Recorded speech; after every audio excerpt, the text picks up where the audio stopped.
Hello again, everyone. Welcome to the Matchbook Horse Racing Podcast.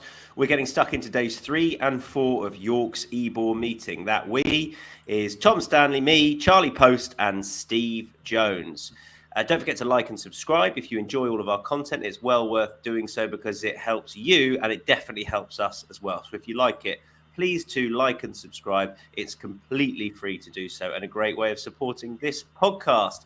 I'm going to get stuck straight in, if you don't mind. We're going to do day 3, then day 4, and we're always going to start with the feature race on each day. The Group 1 on the Friday, and then the Ebor on the Saturday. So, without further ado, we'll get stuck into the Nunthorpe, and it's Highfield Princess who heads the betting, but there's a bit of differing views on whether or not she should be supported. So, Charlie, first of all, welcome back and take it away.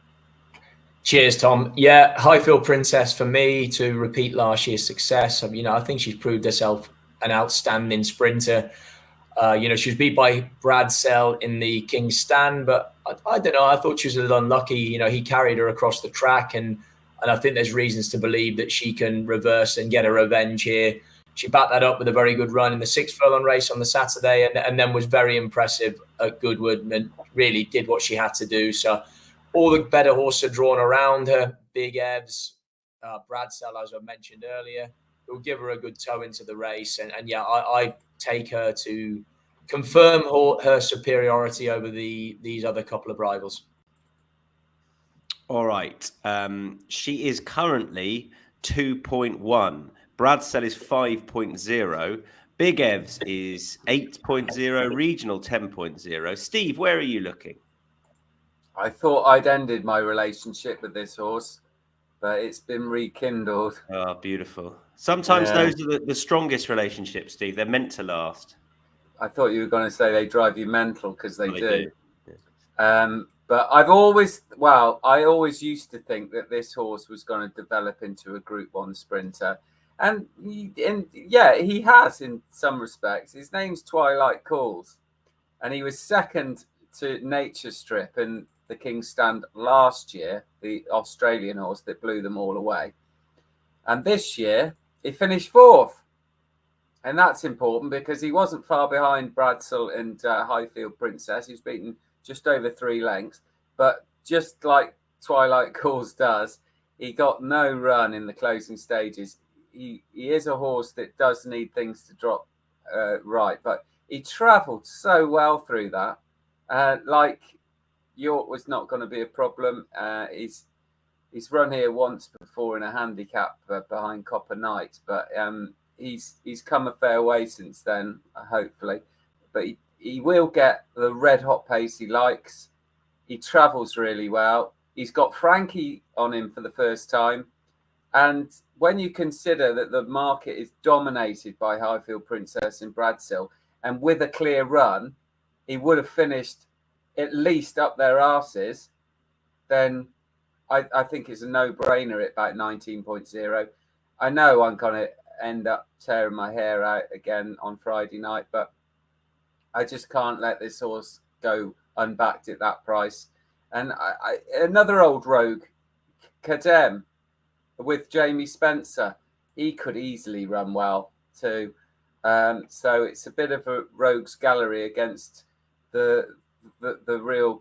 I see Highfield Princess. I can see her winning it again, but at the prices, I just got to take a chance on Twilight Calls. I think this is definitely the last time we go our separate ways after this. If he doesn't run really well, we need to clip that up, Dan Hussey. This is definitely the last time, says Steve. I can see it, Steve. I was sort of pleased that someone's put him up because you do get a shock in this every now and again, and at the prices I thought he was worth a go. But I'm dead against Highfield Princess. I really don't think she's as good as she was 12 months ago, and I can't work out why she is the price she is and Bradsell's the price he is when I thought he beat her fair and square at Ascot, and I think there's every chance that this track will suit him. I know she won last year, but he won his debut here in really fine style, and there's every chance that this 5 he'll be just even better suited than Ascot. I think the prices are completely mad, to be honest. 4.0 for him compared to the 2.1 for her, I think is way out. So sorry, 5.0. So I'm very happy to have Bradsell onside, and I'll probably back Twilight Calls as well, win and place. Anything to add? Okie dokie. Moving on, we're going back in the day to the 150. This is a handicap over 1.5 miles. Balance play is 5.0. Wootton Sun is 5.5. Intinso is 7.5. Bigger prices thereafter. Steve, I'll come straight back to you. Yeah, Kevin Ryan's got a couple of runners in this. He's had 4 runners in this race in the last 10 years. 3 of them have been placed, including he's had the runner-up that's gone very close the last 2 years. And his better fancied one seems to be Dark Moon Rising. But I quite like Mahaba the Champ with Ryan Moore. And this horse is 15.0. Can't get my head around that. I think this horse is way overpriced. I expect him to go off single figures. And Mahaba the Champ won at York first time up this season. That was the first time after a breathing operation. Now, that was his second breathing operation. So it's clearly something that has been troubling him over the years. But that was a really good starting point to the season. A few winners have come out of that, and that was over 10 furlongs. He's always, to me, he's by Galileo. He's always looked like 1.5 miles is going to be ideal for him. And he's run 2 pretty awful races since. But the second start of the season, Epsom just wasn't for him. So I think you can run a line through that. And last time at Goodwood, it was just the soft ground. So back on a more conventional track, back on fast ground, up to 1.5 miles. I think he's got a right chance. Mahaba the Champ. I agree, Steve. I thought he did well to win when Marie's Diamond didn't go very quick and held second at York. I don't know why they put the tongue tie on at Epsom. Didn't work. And I'll forgive him the run at Goodwood. But just back at York, I don't think the trip will be a problem. I thought he was too big at the prices. And the other one I want to back is Intinso, who I backed in the Shergar Cup last time. And I think he's just well worth another go at the trip. That was his handicap debut. Wasn't beaten far, up £3. But it wouldn't surprise me if he was to prove ahead of that mark. So very happy to have 2 on side, Intinso and Mahaba the Champ. Charlie Poste. Yeah, a bit of sentiment here. I've gone with Wootton Sun, who's going to be Paul Hannigan's last ride before he retires, I think. But this horse has been really progressive. Beat Scampy on his penultimate start, and then was just touched off in the Shergar Cup by Scampy last time. That one lines up in the Ebor on Saturday now, and he's got a great attitude. This Wootton Sun, he's really progressive. I actually thought he paid the price. I mean, it was on the nod, to be honest, that whether he won or lost the last day anyway. But I thought he paid the price for Hollydore going out and chasing what had been a very strong tempo runaway leader in that race at Ascot. And it may be just told on him late on. But he's up 5. But I think there's still more to come. I don't see why there isn't. And like I say, he displays an ultra game attitude. And you'd imagine with Richard Fahey being Paul's long-time boss through the majority of his career, that when he decided that Friday was going to be the day that they're trying to get him to go out on a winner. So yeah, Wootton Sun for me.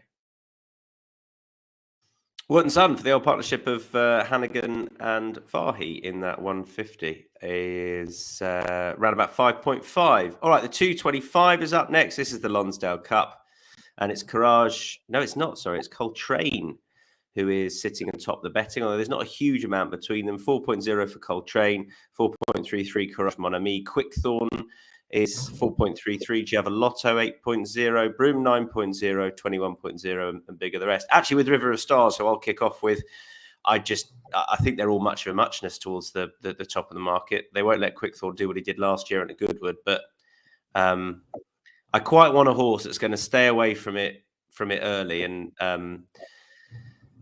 I don't think River of Stars will be too far away, but I don't think he'll try and go with Quickthorn necessarily. But I think they'll sit close enough, and River of Stars. She's just, I don't know, she's just the type of Beckett horse who might just continue improving. I'm hoping it was the ground last time and she was stumbled out of the gates.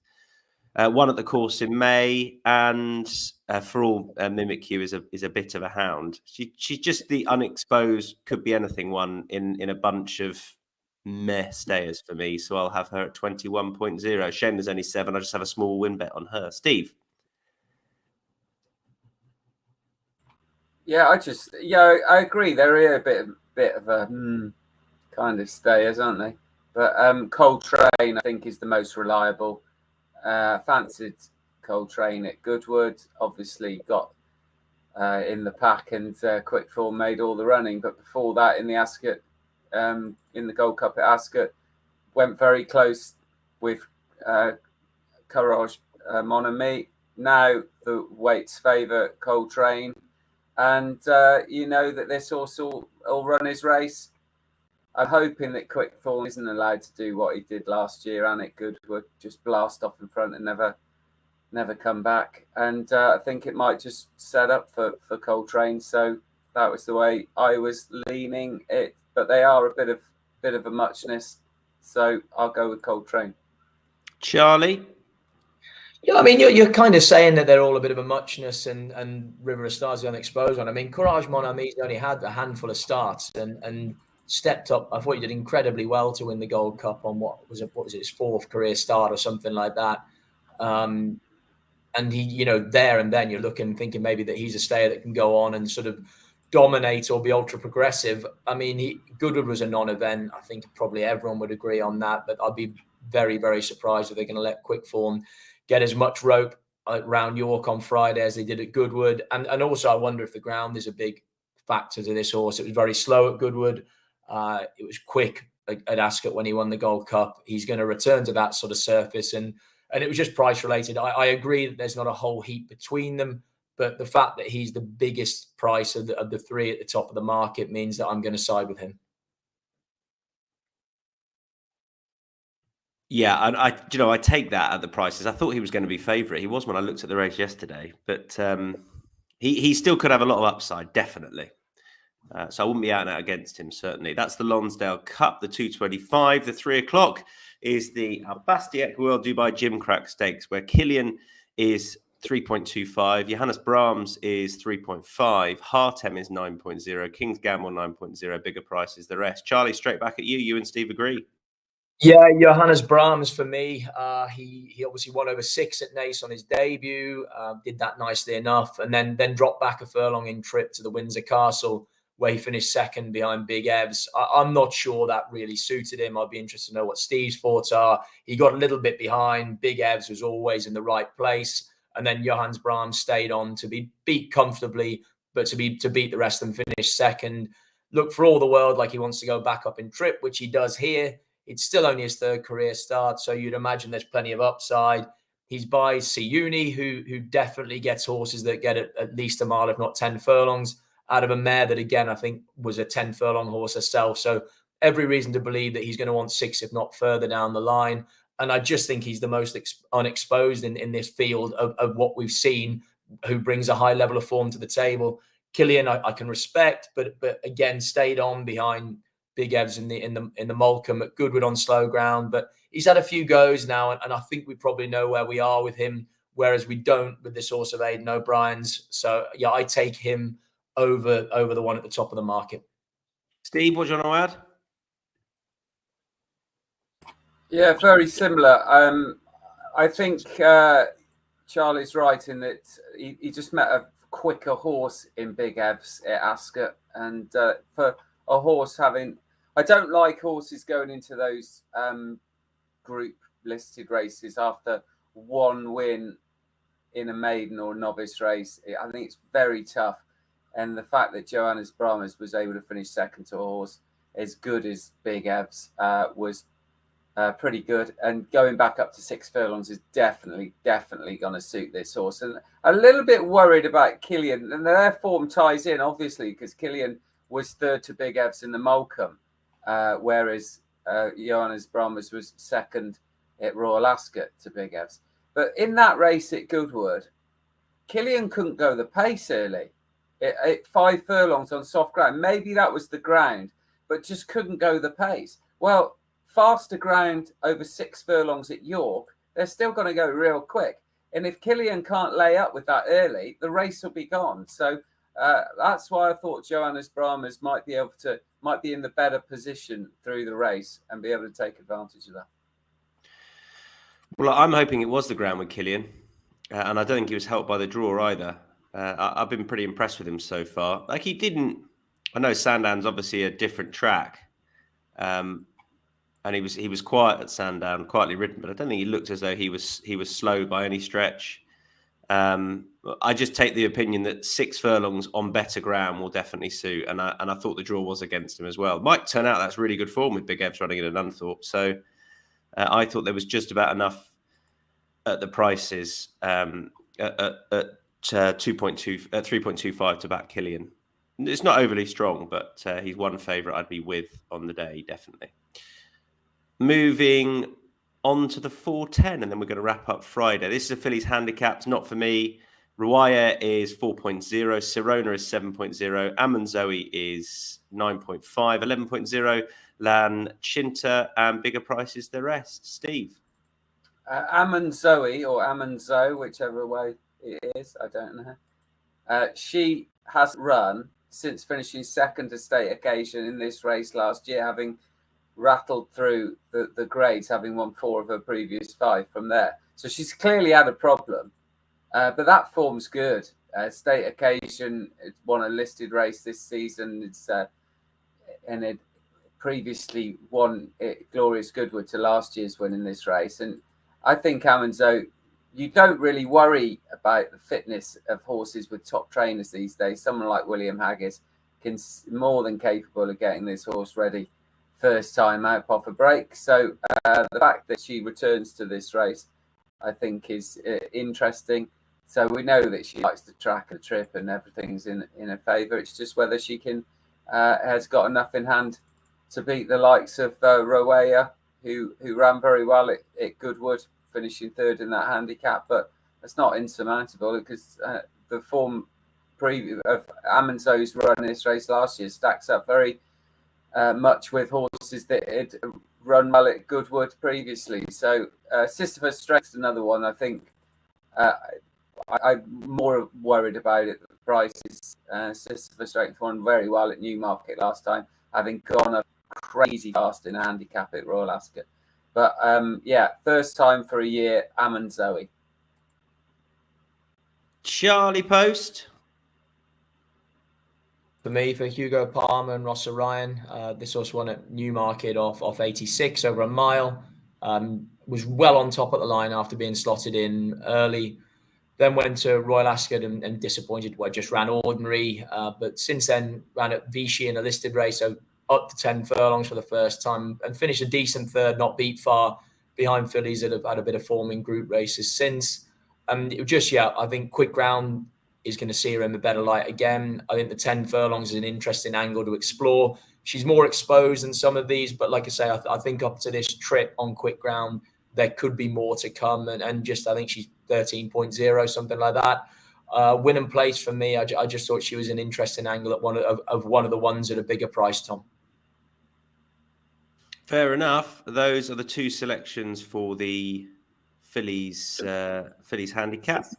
Amanzoe and Chelsea Green, probably both win and place. We move on to any other bets on the day. So I'll give you 440 at Hamilton Irish Nectar. Don't know what price Irish Nectar is going to be, but he's a 2-year-old who's definitely got some room off this mark on nursery debut. I can't believe he'll be favourite. The Hamilton form is rock solid from debut. Disappointed next time, and was subsequently gelded. Kevin Ryan is pretty brutal when it comes to that. I think if they disappoint a couple of times, they literally get done that night, and I think he was. And then Thirsk was really poor, but I don't know. Off this mark, I think he's definitely got scope on that Hamilton form, and I thought he was almost the horse to take out of that race. So I'll definitely give him a go off this mark in the 440 at Hamilton Irish Nectar. Steve? Last race at York, Silver Sword.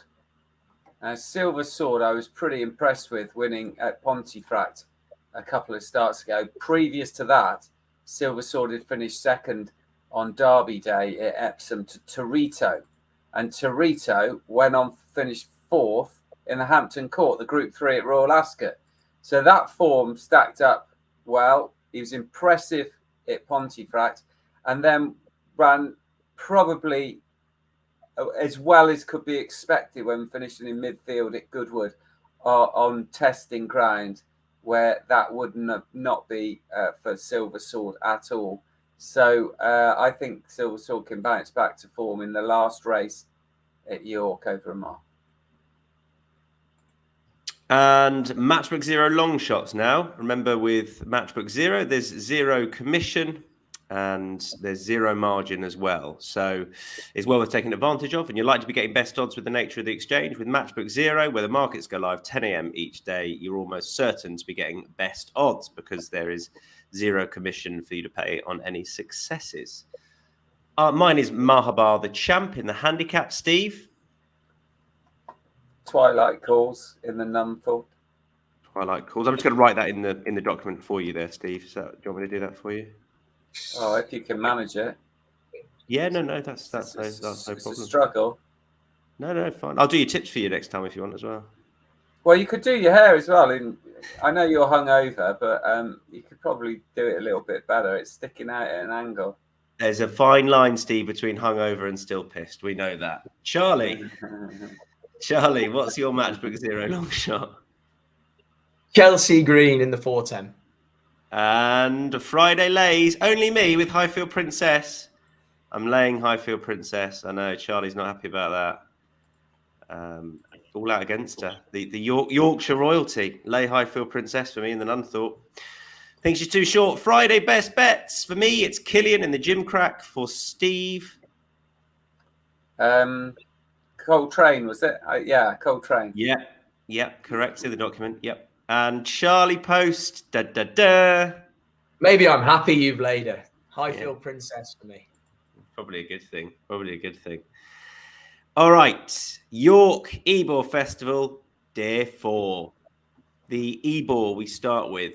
Sweet William is bang atop the betting, unsurprisingly, I guess, given that he's £4 well in, and lines up here at 5.0, absurd 9.0, real dream 9.0, live your dream 11.0, 15 to 1, and 15.0 and bigger the rest. Steve, do you have any Sweet Williams in the garden? Oh, probably not. My garden's not looking very good this year. The only thing I managed to grow is rhubarb, and anyone can grow that, can't they? Don't know. Never I tried. had one courgette. Absolutely fucking pathetic. Use it wisely then. Yeah, it wasn't very good, to be honest. It was misshapen as well.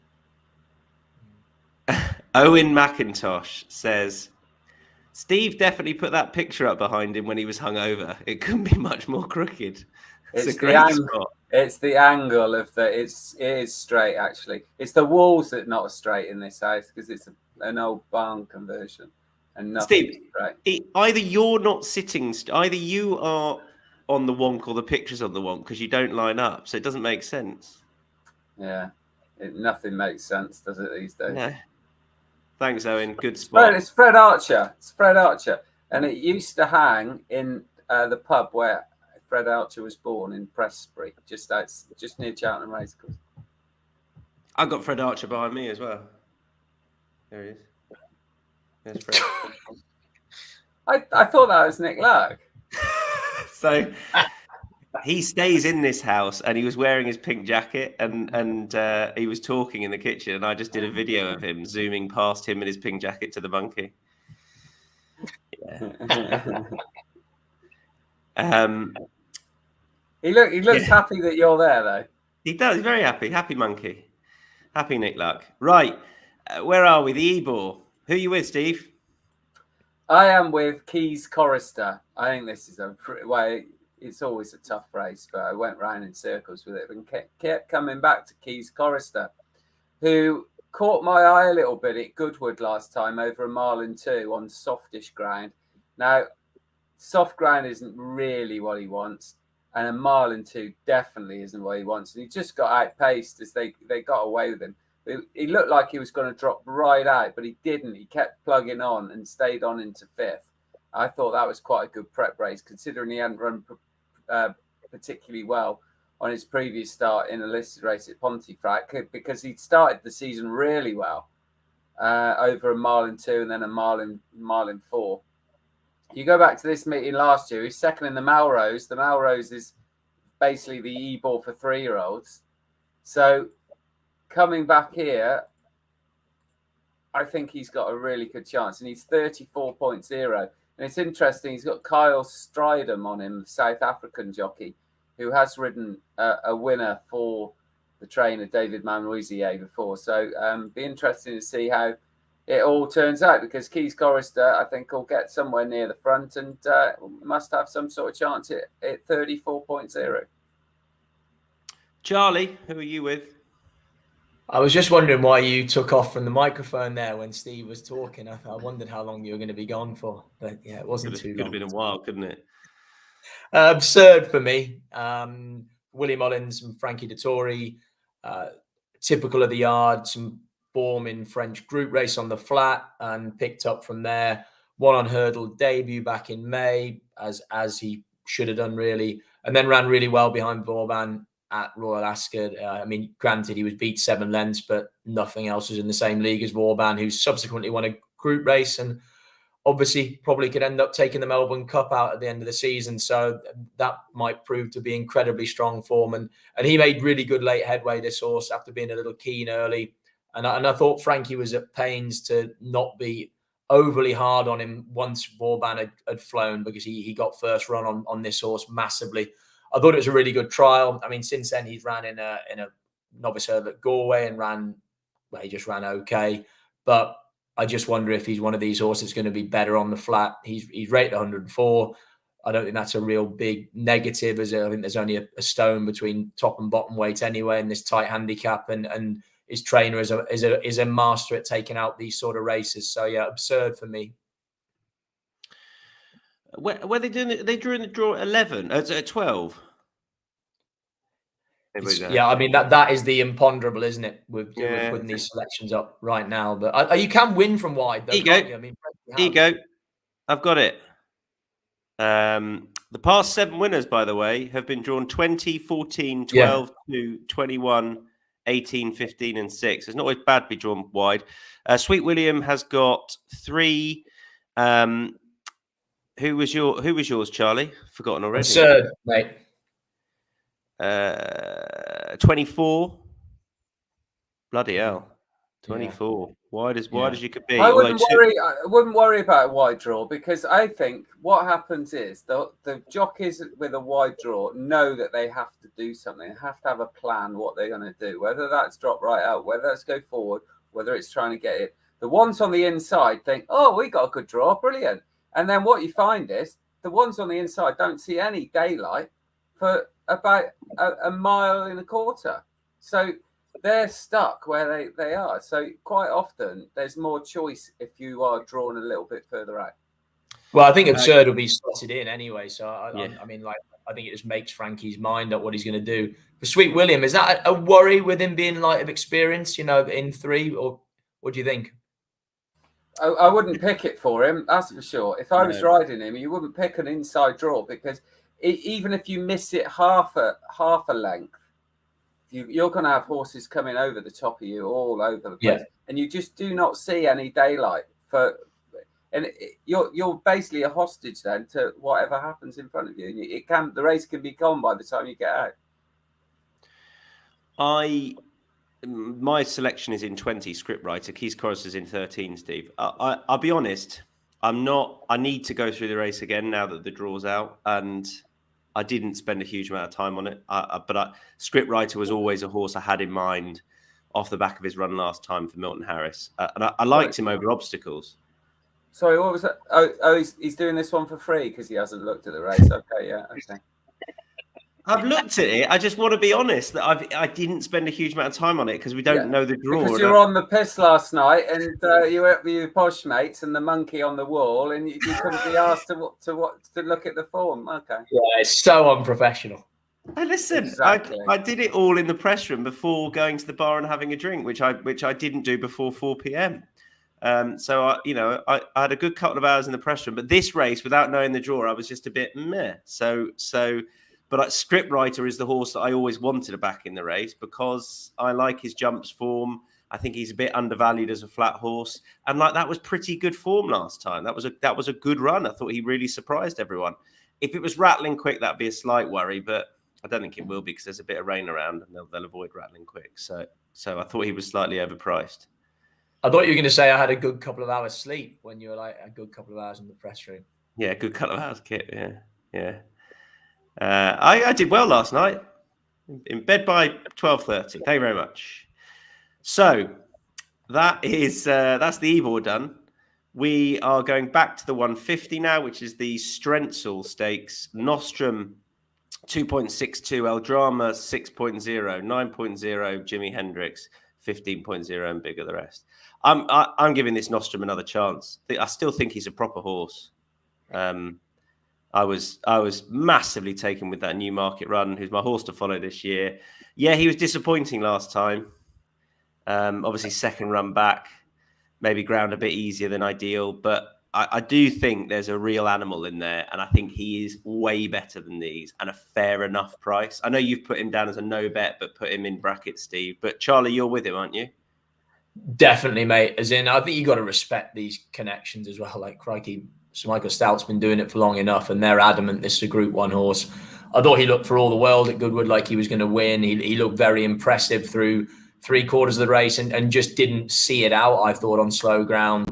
Back on a sounder surface, I definitely take him to get back on track, and I think he's very backable at that price. And even with that form from Goodwood against this opposition, he still have every chance, even if he just runs up to that level, in my opinion. Do you want to say anything about it, Steve? You do not have to.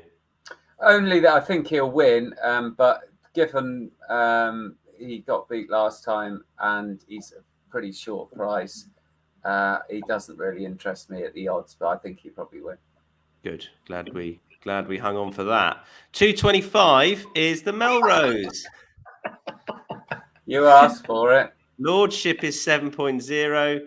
Alhambra Palace is 9.0. Denmark is 9.0. Vaguely Royal 9.0. Middle 10.0. 11.0. And the bigger the rest. Davideo for Steve and I. Go on, Jonesy.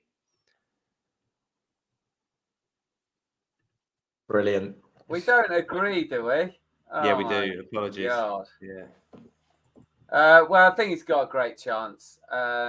He's been going through the grades. He was one of those horses, a bit like Sisyphus Strength, who went crazy fast in the King George handicap at Royal Ascot. He dropped out and finished last. But either side of those runs, he is one at Newmarket, one on the Rowley Mile, last time on the July course. It was a 1.5 miles last time. He needs 1.6 miles. He's by Galileo. He's gonna stay there standing on his head. I just think he's a really. I was surprised he was such a biggish price, to be honest. What is he at the moment? I think I had 13.0. Yeah, I think that's no, 11. Yeah, that's way too big, I think. I was surprised he's that big, so keen on him. Yeah, me too. I did actually support him at Newmarket when he won, and that was off the back of a really disappointing run at Ascot where he went forward. But I think there's a lot of upside to the horse, up in trip, is really bred to stay, and I think he might be quite a talented individual, particularly on that. If you look at the Mostavshire form from last year, I think he's very upwardly mobile and was the only horse I was really keen on in here. What about you, Charlie? Middle Earth for me. The Gosdens teaming up with Oisin Murphy. He showed a really good attitude on his third. His later start at Newmarket, he won by a nose, but knuckled down really well, I thought, through the final furlong. 2 furlongs more in his pedigree. I think he's got a really strong pedigree, this horse, and a middle distance pedigree at that.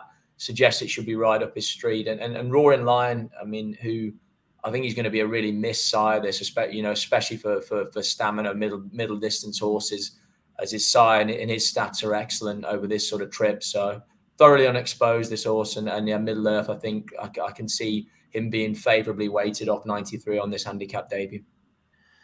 City of York next, which has Kinross in there, bang at the top of the betting at 2.62. Sacred is 5.5. Isaac Shelby 7.0. Al Sahel 9.0. Bigger prices the rest. Who's with Kinross? Steve and I. Goodness me. Sorry, Jonesy. Yeah, I'm not really worried about the ground. Lucky won on quick ground last year. I think, like, if it's really rattling, I suppose you could construe it as a negative. But I think Sacred, I think she really does want to be fresh, and I know she is. And she ran a great race last time, but I do think he's a good bit better than her, and a good bit better than the rest of them personally. So I thought he was pretty solid at 2.62. Steve, he was only beaten 3/4 of a length on proper fast ground at the Breeders' Cup. The key to this horse is 7 furlongs. He's the best 7 furlong horse maybe in the world. Maybe that's an exaggeration because I don't know all the 7 furlong horses in America and Australia. But I think he's just so much better than everyone else at 7 furlongs. Can we clip that up as well, please, Dan? Not the bit afterwards, just he's the best 7 furlong horse in the world. And then somebody will get the ratings out. Right, well, yeah, they can, because ratings don't mean anything. Oh, come on, Tommy. Anyway, he's just the best. He's just the best. And how is the Hungerford Stakes still in August? We got the 3 best 7 furlong races in the calendar, all within 3 weeks of each other. The Lennox Stakes, the Hungerford Stakes, and then this one. Why don't they shove the Hungerford Stakes onto the Greenham meeting card, and everyone's happy? Or the Newbury race every other Saturday in the summer. Why don't they move the Hungerford Stakes? It just makes no sense whatsoever. And Kinross would win them all because he's just so much better than the rest. You done? Yeah, Charlie. I mean, I think for starters, Jonesy, the BHA and racing has bigger problems to face than the dishing out of the 7 furlong races in the calendar. But I do hear what you're saying. I'm pretty sure I put Kinross up as a back in this last year and Sacred as a lay, and I've flipped it around this time purely because Sacred missed that run at Glorious Goodwood that she had in between last year. I think she's way better fresh. I thought her run at Royal Ascot was exceptionally good. And yeah, just on this quick ground, I just take her to be better than Kinross on this occasion. It's a narrow verdict, but again, price related. I think she's 5 or 6.0 as averse to him being in and around even money. And yeah, so Sacred is a bet for me this year. All righty. That is the 3 o'clock done. I think Steve wants to ask something, Tom. Oh, sorry, Steve. It was just a rhetorical question. If the BHA, Charlie, have got more important things to worry about, why the bloody hell don't they get on and do them then instead of pissing around with all the crap that they do? End of story. Clip that one up as well. Yeah, please be hung around for that. I solved one of their problems for them. Move the Hungerford Stakes. I've solved it, and you can have that one for free, lads. The 410 is a handicap over 6 furlongs. Aberama Gold is 9.0. Summergan is 9.0. It's bigger prices the rest. Do you mind if I kick off with my 3? No, you go for it. Right. You must have looked at this race a long time in the press room. Aberama Gold is one of them. Yeah, I did. Now, I think it's worth watching what happens with the draw because in one of the straight furlong races yesterday, obviously we've only got one day to go on, it paid to be far side. That hasn't happened all year at York.